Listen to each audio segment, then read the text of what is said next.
In 2024, Gary Burghoff, the man who played Radar O'Reilly, sat in a quiet Connecticut lakehouse, the wind shaking the autumn leaves outside. At 82, he wasn't reminiscing about laughs or the charm of MASH. He was remembering the cuts no one ever saw, the subtle humiliations buried beneath the applause. For decades, Gary had let the mythology of the show overshadow reality, but now he was ready to name names and tell what really happened behind the camera. First, Alan Alda. Everyone adored him.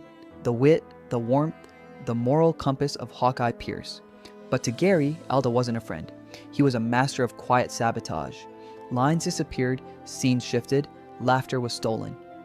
He didn't yell or insult, Gary said. He made you feel like you deserved it. Behind the cameras, Alda controlled the narrative of every moment, inserting himself into Radar's spotlight, nudging him aside and smiling as if nothing had happened. To the audience, it was camaraderie. To Gary, it was strategy and cruelty. Wayne Rogers was the smiling opportunist.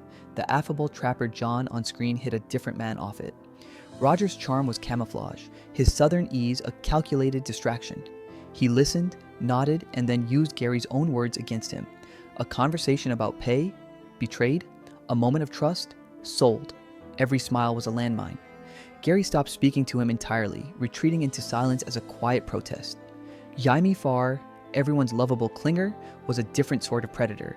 Polite, soft-spoken, funny, yet behind that endearing facade was relentless ambition. Farr's quirks and improvisations weren't innocent. They were tools to push Radar out of focus. Gary called it death by inches. Each scene, each beat stripped him of agency until he felt invisible. Loretta Swait, radiant and magnetic on screen, perfected the art of performance off it. To the public, she was generosity and warmth incarnate. To Gary, she weaponized sincerity. Compassion became currency. Praise came with strings. She rehearsed life the way she rehearsed lines, every gesture designed for effect. Real moments were rare, the rest were a masterclass in controlled optics. David Ogden Stiers was ice in human form, brilliant, articulate, terrifying in his stillness.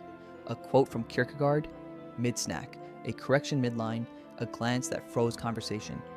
Every interaction made Gary feel small. Stiers didn't need to shout or belittle. Superiority was enough.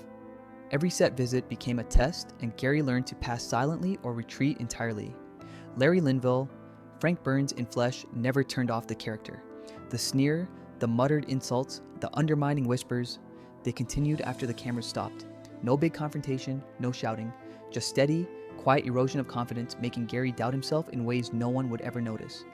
And then, Harry Morgan, the colonel everyone loved, the father figure of the series, the man who broke Gary's trust entirely.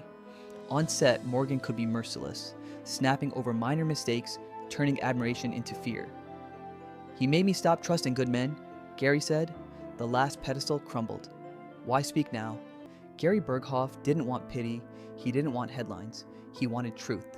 For decades, he let nostalgia and myth soften the sharp edges of memory. But behind every laugh, every Emmy, there had been compromise. Behind Radar O'Reilly, there was Gary, the man pushed to the margins, made small by those the world adored.